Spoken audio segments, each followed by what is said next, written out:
إنما يخشى الله من عباده العلماء.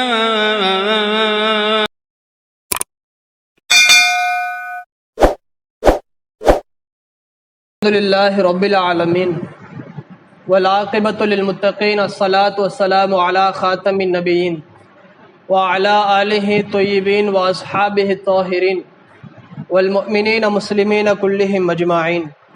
وقال الله تعالى في القرآن الكريم والفرقان المجيد وجل جلاله بفضل أعوذ بالله من الشيطان الرجيم بفضل بسم الله الرحمن الرحيم قل تربصوا فإني معكم من المتربصين صدق الله العليم. وقال رسول الله صلى الله عليه وسلم تلك السكينة تنزيله بالقرآن صدق رسوله النبي الكريم. கண்ணியமான அல்லாஹ்வின் நல்லடியார்களே, அல்லாஹ் ரப்புல் ஆலமீன் இந்த உலகத்தில் மனிதர்களை படைத்து அவனுடைய தகுதியிற்கு போல் அவனுடைய துஆவிற்கு போல் அல்லாஹ் அவனுக்கு செல்வத்தை கொடுத்து அல்லாஹ் அவனை இந்த உலகத்தில் வாழ வைத்தாலும் கூட அவனுடைய தொழுகை அவனுடைய அமலின் காரணமாகத்தான் அவனுக்கு நிம்மதியை தருகின்றான். எத்தனையோ மக்கள்கள் செல்வங்களை சேர்த்து வைத்திருக்கிறார்கள், ஆனால் அவர்களிடத்தில் நிம்மதி என்பது கிடையாது. எத்தனையோ கோடிக்கணக்கான சொத்து கிடக்கும், ஆனால் நிம்மதியாக தூங்க முடியாது. இப்படி இருக்காங்க செல்வந்தர்கள். எக்ஸசைஸ் பண்ணால் நல்லா தூக்கம் வரும் அப்படின்னு நினைக்கிறாங்க, ஆனால் தூக்கம் வருது, ஹார்ட் அட்டாக் மூலியமா வருது, போய் சேர்ந்துடுறான். கண்ணியமான அல்லாஹ்வின் நல்லடியார்களே, ஒருமுறை நபிகள் ஸல்லல்லாஹு அலைஹி வஸல்லம் அவர்களும் ஹஜ்ரத் அபூபக்கர் சித்திக் ரலியல்லாஹு அன்ஹு அவர்களும் ஹிஜ்ரத் செய்கிறார்கள். அபூ ஜஹல் ஒரு கோரிக்கையை வைக்கிறான், யார் நாயகத்தின் தலையை கொண்டு வருகிறார்களோ அவர்களுக்கு 100 ஒட்டகம் என்று. நபிகள் ஸல்லல்லாஹு அலைஹி வஸல்லம் அவர்களும் அபூபக்கர் ரலியல்லாஹு அன்ஹு அவர்களும் செல்லுகிறார்கள். செல்லுகிற சமயத்தில் மக்கள் நபிகள் ஸல்லல்லாஹு அலைஹி வஸல்லம் அவர்கள் சௌர் என்னும் குகையில் அமர்ந்திருக்கிறார்கள். ஒரே ஒரு வழி மட்டும்தான் வெளியே இருக்கு, அந்த வழியா மட்டும்தான் வெளியே போக முடியும். அபூபக்கர் ரலியல்லாஹு அன்ஹு அவர்கள் நாயகத்திரம் யார் ரசூலுல்லாஹ், ஒரு வழி மாத்திரம்தான் இருக்கிறது, என்ன பண்றேன்னு சொல்லும்போது நபிகள் ஸல்லல்லாஹு அலைஹி வஸல்லம் அவர்கள் நிம்மதியாக நிதானமாக சொல்லுகிறார்கள், அபூபக்கர் லா தஹ்சன் இன்னல்லாஹ் மஅனா, எதுக்கும் கவலைப்படாதீங்க, அல்லாஹ் நம்மளோட இருக்கான்னு சொல்லி நாயகம் அங்கு தன்னுடைய நிம்மதியை அங்கு வெளியாக்கினார்கள்.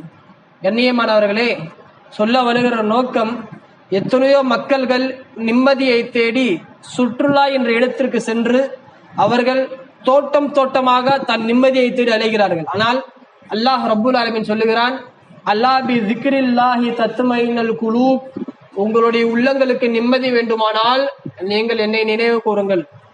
யாரெல்லாம் தஸ்பீஹ் செஞ்சுட்டு நிம்மதியா தூங்குறாங்களோ அல்லாஹ் அவங்களுக்கு நிம்மதியை வச்சிருக்கான்.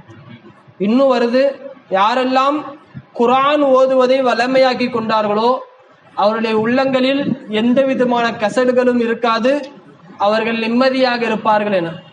சில பேருக்கு தொழுதான் நிம்மதி கிடைக்கும், சில பேருக்கு திக்ரு செஞ்சா நிம்மதி கிடைக்கும், சில பேர் குர்ஆன் மற்றவங்க ஓதுறதை கேட்டா நிம்மதி கிடைக்கும்.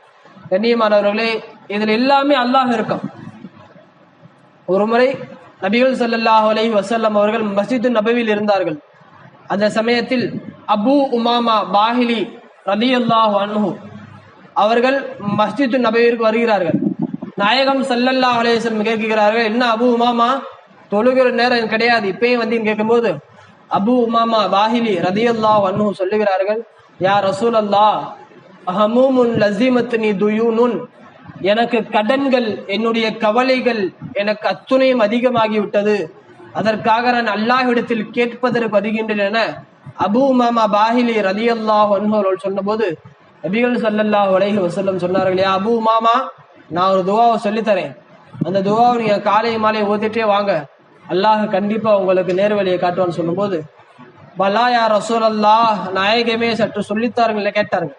நபிகள் ஸல்லல்லாஹு அலைஹி வஸல்லம் சொன்னார்கள், அல்லாஹும்ம இன்னி அஊது பிக்க மினல் ஹம்மி வல் ஹுஸ்ன் வ அஊது பிக்க மினல் அஜ்ஸி வல் கஸல் வ அஊது பிக்க மினல் ஜுப்னி வல் புக்ல் வ அஊது பிக்க மின் கலபத்தி தைனி வ கஹ்ரி ரிஜால். இந்த துஆவை தொடர்படியாக ஓதுங்க.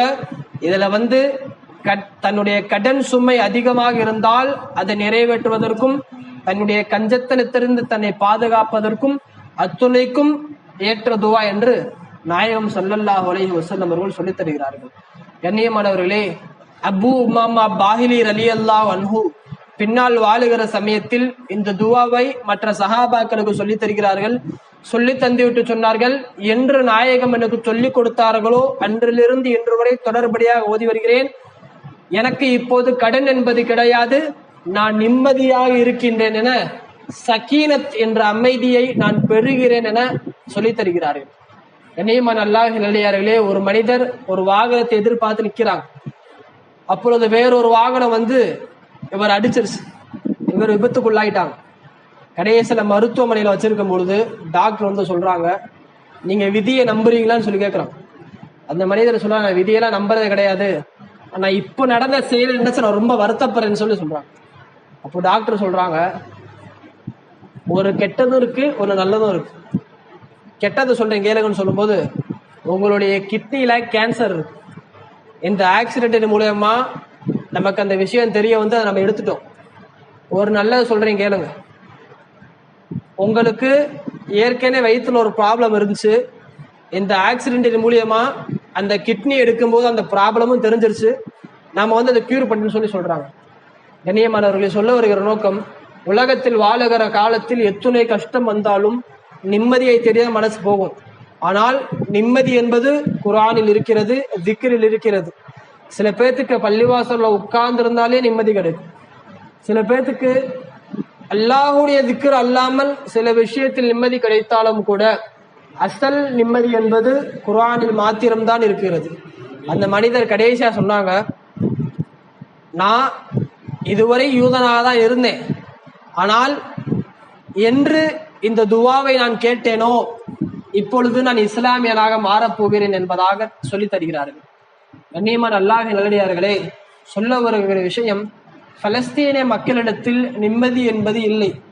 ஆனால் அவர்களுக்கு எத்துணைகள் தொல்லை கொடுத்தாலும் அல்ஹம்துலில்லாஹ் நாங்கள் நலவாக இருக்கின்றோம் இந்த உலக மக்களுக்கு சொல்லுகிறார்கள். இன்னும் காசாவினுடைய ஆய்வின் மூலமாக அவர்கள் சொன்ன அல்ஹம்துலில்லாஹ் என்ற வார்த்தையின் மூலமாக எத்தனையோ நாடுகளில் லட்சம் லட்சமாக தன்னுடைய இஸ்லாத்திற்கு வந்திருக்கிறார்கள். சில பிரச்சனைகளுக்காக நம்ம நிம்மதியை தேடி அலைகிறோம், ஆனால் அங்கு பல இன்னல்களுக்கு மத்தியில் அல்ஹம்துலில்லாஹ் என்ற வார்த்தையை உபயோகித்து இந்த இஸ்லாத்தை பரப்புகிறார்கள். கண்ணியமான அல்லாஹ் நல்லடியார்களே, வாழுகிற காலத்தில் தன்னுடைய சக்கராத்துடைய ஹாலாத்திலும் கூட நிம்மதியாக வாழ்ந்து கலிமா சொல்லி வஃபாத்தாக்கூடிய வாய்ப்பினை அல்லாஹ் உமக்கும் எமக்கும் தந்தலோடு இருவானாக.